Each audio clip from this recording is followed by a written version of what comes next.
من أسباب فقدان الأمن الشرك بالله، وذلك لأن الشرك باب عظيم، باب واسع.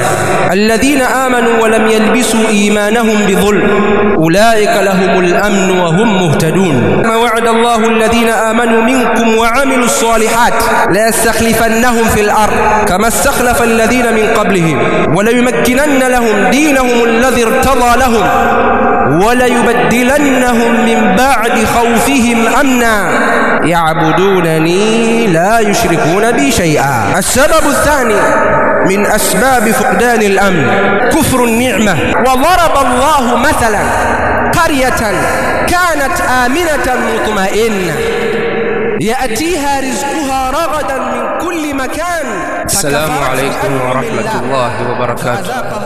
إن الحمد لله نحمده ونستعينه ونستغفره ونتوب إليه ونعوذ به من شرور أنفسنا وسيئات أعمالنا. من يهده الله فلا مضل له ومن يضلل فلا هادي له. أشهد أن لا إله إلا الله وحده لا شريك له، وأشهد أن محمدًا عبده ورسوله صلى الله عليه وعلى آله وأصحابه وسلم تسليماً كثيراً. أما بعد، فيا أيها المسلمون، أوصيكم وأوصي نفسي بتقوى الله عز وجل. قال تعالى: يا أيها الذين آمنوا اتقوا الله حق تقاته ولا تموتن إلا وأنتم مسلمون. من أسباب فقدان الأمن، katika sababu za kupotea amani, ashirku billah, ni kumshirikisha Allah subhanahu wa ta'ala. Fashirku billah min asbabi fuqdani al-amn, kumshirikisha Allah subhanahu wa ta'ala ni katika sababu za kupotea amani. Wadhālika li'anna ash-shirka babun 'azim, babun wasi'. Na hii kwa sababu shirki ni mlango mpana sana. Mtu anaweza akasema, nimevaa hirizi yangu, napoteza vipi amani ya mtu? Hiyo hirizi umeivaa baada ya kwenda kupiga ramli, kutambika kule, kuna maneno unaambiwa, na kama hujaambiwa utakuja kuambiwa, anayekudhuru ni fulani, anayekufanyia jambo baya ni fulani. Na hapo utajenga hasad, utajenga chuki, na hapo utajenga chuki na yule mtu, na utamtafutia namna yoyote ya kumfanyia uadui. Hapo ndio mwanzo wa uvunjaji wa amani. Ashirku billah. Kwa hiyo shirki ni mlango mpana. Kuna watu wanataka mafanikio, wanaambiwa ili ufanikiwe kalete kichwa cha mtoto, kalete mkono wa mlemavu wa ngozi. Huyo ataenda kufanya jambo hilo kwa sababu kwenda kwake kwa yule mganga anayedai mganga ambaye ni mshirikina, tayari anamuamini na anamtukuza na anaona anachosema huyu ni sahihi, na Allah anamuondoshia huruma katika nafsi yake, na kweli anafanya mauaji. Amani imeondoka. Kuna watu wanaambiwa ili ufanikiwe kabake mtoto mdogo wa miaka 2, miaka 3, na kweli anaenda kufanya hivyo, anaamini atafanikiwa. Tayari amevuruga usalama na amani. Allah subhanahu wa ta'ala amesema, alladhina amanu wa lam yalbisu imanahum bidhulm ulaika lahumul amn wa hum muhtadun. Wale ambao wameamini na wala hawakuchanganya imani yao na dhulma. Mtume sallallahu alayhi wasallam tafsiri dhulma hapa kuwa ni shirk, na wala hawakufanya shirk. Ulaika lahumul amn, watu hao wana amani. Wana amani wao wenyewe katika nafsi zao, na wana amani katika jamii zao, kwa sababu hakuna shirk.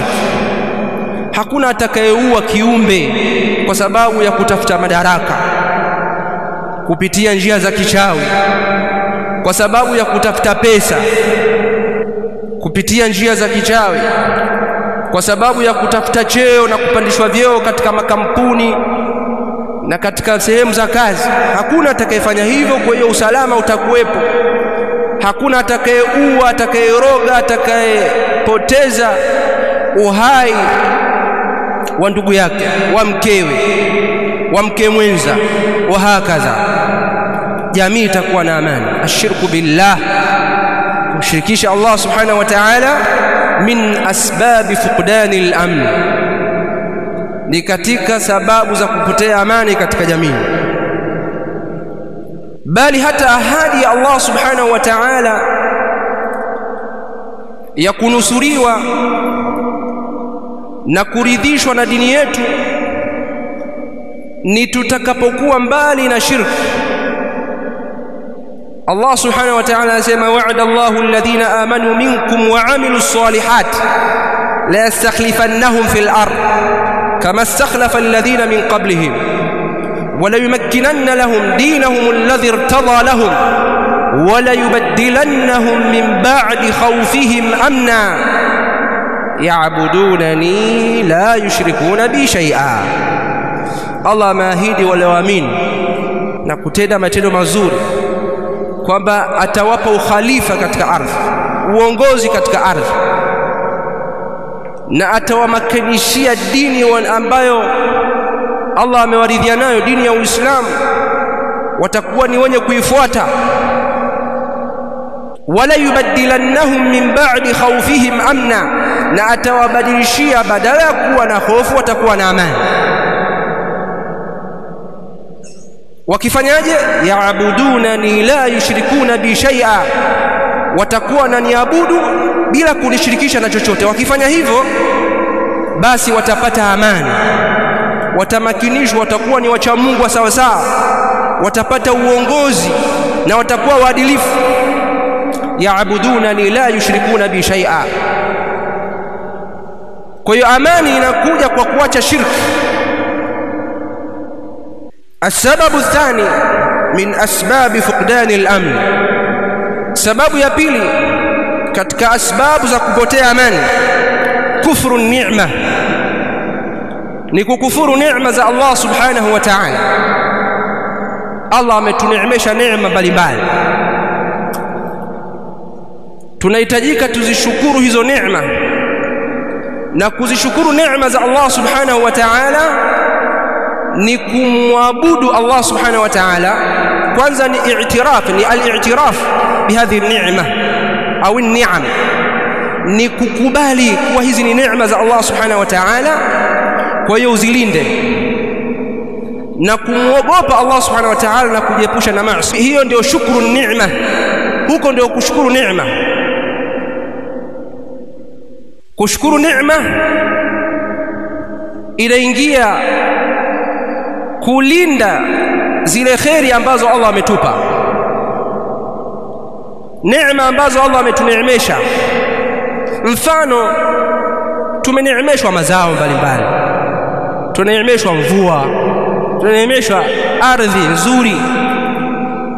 Tukisema hii ardhi si chochote kwetu sisi, tukaidharau, tumekufuru neema. Tukisema hii mvua inatuletea matatizo tu sisi, hatutaki mvua, tunakufuru neema. Tuombe mvua ambayo ina rahma ndani yake, sio kupinga mvua kabisa au kuichukia.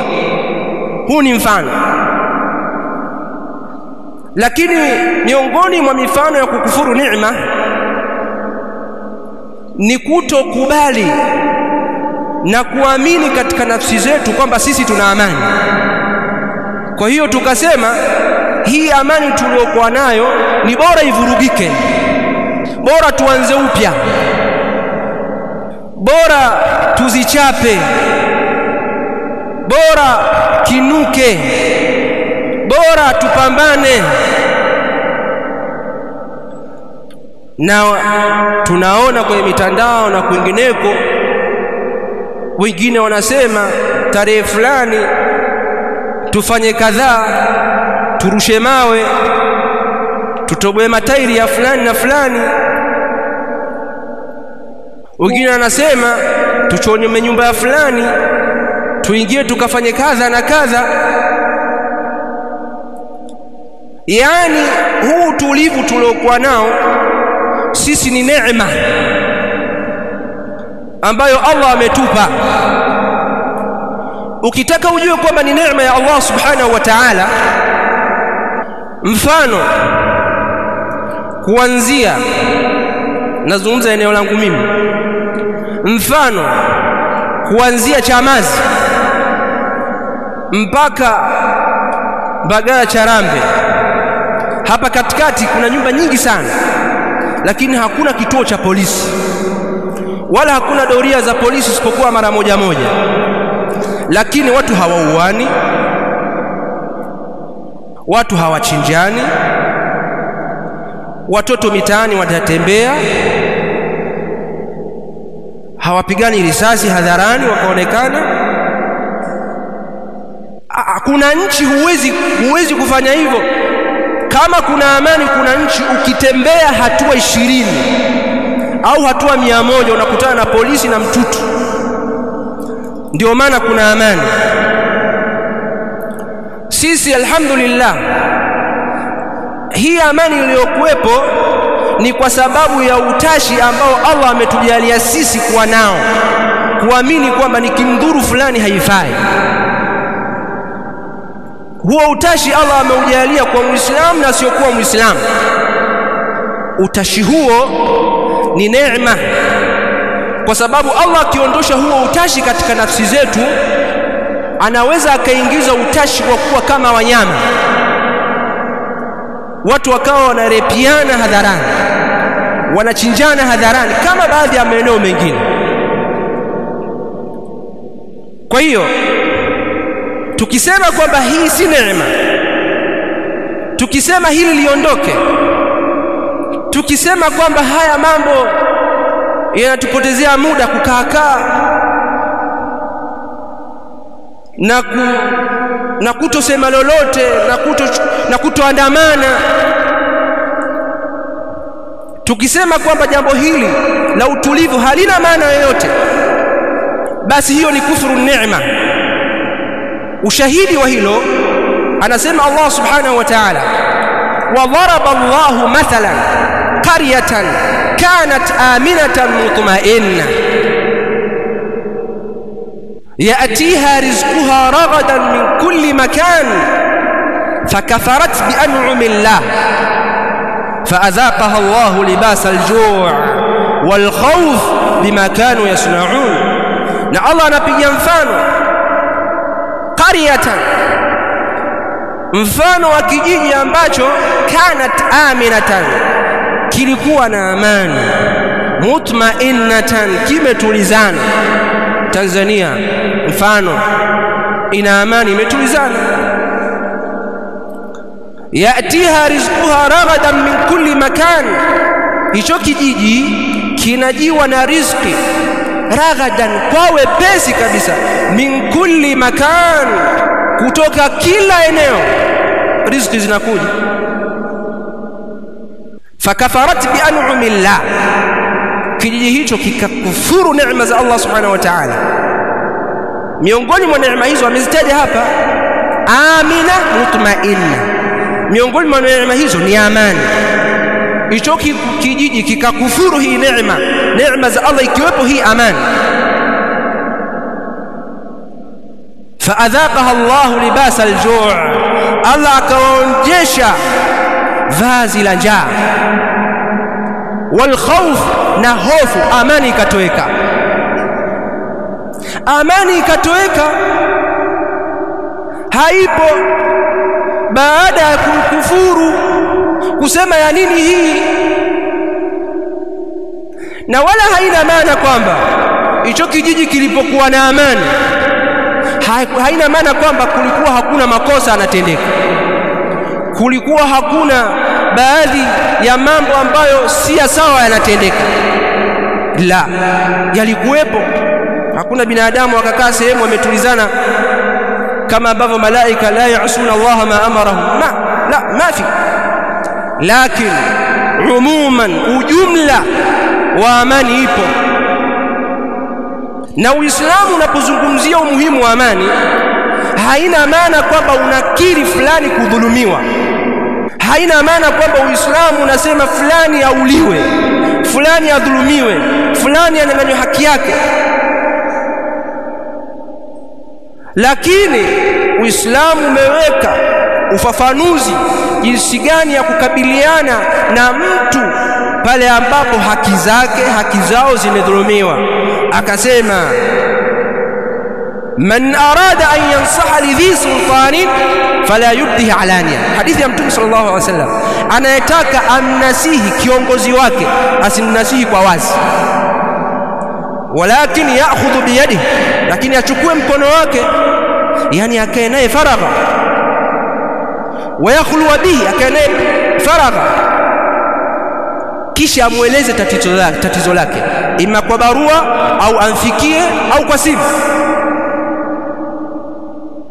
Fa in qabila minhu fadhak, akikubalia alhamdulillah, akimkubalia khairi, wa illa, na kinyume chake ikiwa hajamkubalia, kana qad adda alladhi alayhi, atakuwa hana dhimma, yeye ashafikisha. Sasa je, baada ya kuwa hajamkubalia ufanye nini? Falyasbir. Mtume sallallahu alayhi wasallam anasema, man raa min amirihi shay'an falyasbir, atakayeona kwa kiongozi wake kitu afanye subra. Kwani wewe ukikosa kuleta chakula nyumbani kwako siku moja, au ukaleta mlo mmoja wa pili hukuleta, watoto wako wanakutukana, utaridhia? Si wanafanya subra? Unawaambia fanyeni subra. Kwanza lazima ieleweke, haijawahi kutokea binadamu wakatoshelezwa vyote wanavyovitaka kwa wakati ule, haijawahi. Yani hata walivyoongoza masahaba bado kulikuwa kuna mahitaji, bado kulikuwa kuna baadhi ya vitu ambavyo vinahitaji kufuatiliwa, bado kulikuwa na watu wanafanya makosa, kwa sababu siasa ni kitu ambacho kinatekelezwa na mwanadamu. Kwa siasa ya Allah subhanahu wa ta'ala ambayo ni Qur'ani na Sunna haina makosa, lakini katika utekelezaji wa binadamu wa ile siasa una makosa. Tazungumzia ikiwa ni nchi ya Kiislamu. Kwa hiyo hata kama nchi ya Kiislamu anatawala Muislamu mwadilifu, lazima kuna makosa yatapatikana. Haijapatikana katika tarehe tangu masahaba kukawa hakuna kosa kabisa, haiwezekani. Lakini hayo makosa machache tukiyafanyia subra na kujitahidi kuyarekebisha, yanatulindia kheri iliyoko ambayo ni kubwa zaidi. Makosa mfano katika nchi yetu sisi yapo kabla ya uhuru, wakati wa ukoloni, kabla ya ukoloni, wakati wa Imarati Islamia, dola ya kilo na kingineko, makosa yapo. Zikaja sultana, makosa yapo. Kisoma sultana, tarehe ya sultana, makosa yapo. Sultana Zanzibar, makosa ya wazi. Ukija ukoloni ndio kabisa usiseme. Baada ya uhuru makosa yapo, lakini kwa kuvumilia yale makosa yaliyokuwepo na kuyatengeneza kidogo kidogo, ndio maana wewe upo hapa. Una gari yako wenye magari, una nyumba yako wenye nyumba, una familia wenye familia. Isingekuwa hivyo, huenda wengine wangezaliwa nchi zingine, wangezaliwa Uganda, wangezaliwa Kenya, kwa sababu ya ukimbizi. Nasallallahu salama wal afia. إن الحمد لله نحمده ونستعينه ونستغفره ونتوب إليه ونعوذ به من شرور أنفسنا وسيئات أعمالنا. من يهده الله فلا مضل له ومن يضلل فلا هادي له. أشهد أن لا إله إلا الله وحده لا شريك له، وأشهد أن محمدا عبده ورسوله صلى الله عليه وعلى آله وأصحابه وسلم تسليما كثيرا. أما بعد، أيها المسلمون، kuna tabia baadhi ya watu mitandaoni kwamba wanatukana mashekhe, kwamba kwa sababu mashekhe hawahamasishi watu kwenye uasi na kutukana viongozi, basi mashekhe ubwabwa, mashekhe njaa, mashekhe chawa, mashekhe sio nini. Ayuha almuslimun, mashekhe wanazungumza yale ambayo yametajwa katika dini yao. Hivi hadithi wewe unaionaje? Man arada an yansaha li dhi sultani fala yubdi alaniya, anayetaka kumnasihi mtawala asizungumze wazi, bali nawapa hadithi ambayo ni ngumu. Kuna hadithi ambayo ni ngumu kweli kweli. Hiyo hadithi anasema Mtume sallallahu alaihi wasallam, fasma wa ati', msikilize kiongozi na mtii. Wa in daraba dhaharaka wa akhadha malaka, hata akipiga mgongo wako na akachukua mali yako, msikie na umtii. Yani ukubali mali ichukuliwe, la huridhii, lakini usifanye uasi. Nifanye nini? Idai kwa njia nzuri, omba ni mali yako irejeshwe. Hawataki, basi utakuta kwa Allah subhanahu wa ta'ala mali yako, lakini usiwe wewe ni sababu ya kufa wengine au mali za wengine kwenda kwa sababu ya kutetea mali yako wewe mmoja, kwa sababu Uislamu unaangalia mwisho ni wapi? Mwisho ni akhera. Na hili nimelisema ili kuzungumzia sababu ya tatu miongoni mwa sababu za fuqdani al-amn, at-taqlidul gharbi al-mutlaq, kufuata umagharibi moja kwa moja, kwamba sisi tuna tatizo la oya. Yani watu wengi, na mimi nazungumzia Waislamu, baadhi ya Waislamu wana matatizo ya oya, kwa sababu kitu kinasemwa sana kwenye mitandao, kwenye habari, basi naye anaingia kichwa mchungu na yeye anasema oya bila kuwa na tafakuri ya maana. Akisikia watu wanasema demokrasia, na yeye hizo, unaona unavunja demokrasia bwana. Sikiliza wewe, demokrasia na ilmania, secularism, hivi vitu vyote hivi vimekuja kuanzia karne ya 17 ndio vitu hivi vimekuja. Kabla ya hapo nchi zingine zilikuwa zinaongozwa na Unaswara, zingine Warumi, zingine za Kiislamu. Alhamdulillah, na mpaka leo ziko baadhi ya nchi zinaongozwa Kiislamu, na ziko baadhi ya nchi zinaongozwa Kinaswara pia, na ziko baadhi ya nchi zinaongozwa Kiyahudi, lakini nyingi ya nchi zinaongozwa kwa hizo ilmania. Ilmania ni secularism, secular state, nchi ambayo ina usecular. Secular ni nini? Secular state, usecular una maana mbili. Maana ya kwanza, faslu dini ani daula, ni dini ni kutenganisha dini na nchi, dini na dola. Na haya sio makusudia wa secular wenyewe walioanzisha, ambao wameanzisha karne ya 17 kuendelea. Maana ya pili, faslu dini anil haya, ni kutenganisha dini na uhai wa mtu, yani maisha ya mtu, kwa maana mtu aishi bila dini kabisa. Na hapo mtindo huu wa secular ndio ambao umeingiza ndani yake demokrasi na vitu vinginevyo. Na ndio maana nguzo kubwa za demokrasi ni tatu: al-hurriya wanasema, wal-ikha wanasema al-ikha. Al-hurriya ndio mahali shahid.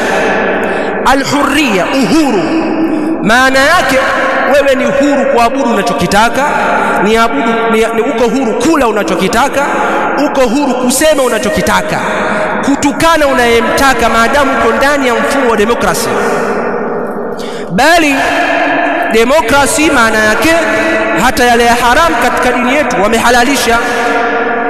Lakini kwa sababu sisi tuna dini yetu ya haki ni Uislamu, lakini wako watu na dini zao zingine wanazoziita dini Yahudi, Unasara, kule kuna mambo yanapingana na demokrasi. Sasa serikali zikasema sasa demokrasi nzuri au hiyo secularism nzuri ni ile ambayo watu watatekeleza dini zao na wao watafanya mambo yao. Sisi katika Uislamu mfumo unatakana uwe wa Uislamu kamili, lakini kidogo afadhali. Sasa basi, kwa wewe mtu mmoja mmoja na dini yako, demokrasi au secularism imehalalisha pombe, wewe umelazimishwa kunywa pombe? Hujalazimishwa. Kwa hiyo unasema pombe haramu, na ndio maana tunasema hapa pombe haramu, lakini zinauzwa mtaani, kwa sababu mfumo wa kisecularism unasema pombe iwepo, mfumo wa kidemokrasi pombe iwepo. Kuna madanguro, mfumo unasema madanguro yawepo. Wanawake wanatembea wanavyotaka, mfumo unasema watembee. Mfumo wa demokrasi ambao umetoka magharibi, Europe. Sisi katika haya ambayo tunayaweza tunasema ni haramu, haifai. Hata hayo tusiyaweza tunasema ni haramu, lakini yakitendeka hatuna uwezo wa kuyazuia. Kwa hiyo tunasema hili halifai, ni haramu. Sasa kwa nini yale ambayo tunayaweza mengine, kama vile kwamba wewe umelazimishwa na mfumo wa demokrasi kuandamana, unasema ni mfumo, jambo limeruhusiwa? Hata kunywa pombe umeruhusiwa, mbona hunywi pombe? Hata madanguro yameruhusiwa, mbona ufanyi zina kwenye madanguro? Kwa hiyo si kila kilichoruhusiwa katika mfumo wa demokrasi wewe unatakana ukifanye. Maana yake ni kwamba maandamano haya ni haramu katika Uislamu kwa sababu yanaleta vurugu. Inqilabati, mapinduzi, ni haramu katika Uislamu kwa sababu yanaleta vurugu. Kutukana viongozi na kuwashambulia haifai. Acha viongozi, kumtukana Muislamu wenzako haifai. Mtume sallallahu alaihi wasallam katika hadithi ya Ibn Mas'ud radhiyallahu anhu anasema, laysa almu'min billa'an wala bitta'an wala alfahish wala albadhi. Muislamu si mwenye kulaani au kutukana au mwenye kufanya maovu au mwenye maneno mabaya. Huyo sio mu'min aliyekamilika imani. Kwa hiyo ndugu zangu Waislamu, lazima tudumishe neema ya amani ambayo Allah subhanahu wa ta'ala ametupa. Hili ni takwa la Uislamu, ni dini, yani sio uchawa, ni dini. Na hawa ambao hawajui dini yetu ilivyo, wengine wanakuambia bora viongozi wa dini yetu, viongozi wa dini zingine, sisi mashehe zetu wanatuangusha sijui nini na nini. Soma dini yako, soma. Hao mashehe hawato bali wako hivyo hivyo. Na sisi katika Uislamu wakitokeza watu kwa jina la dini kufanya ukhawariji tunakemea, na haya pia tunayakemea kwa sababu si katika dini ya Uislamu. نسأل الله سبحانه وتعالى السلامة والعافية. ربنا آتنا في الدنيا حسنة وفي الآخرة حسنة وقنا عذاب النار. اللهم ارزقنا علما نافعا وارزقنا التوحيد والإخلاص وأبعدنا عن الشرك والمحدثات. وصلى الله على نبينا محمد وعلى آله وسلم.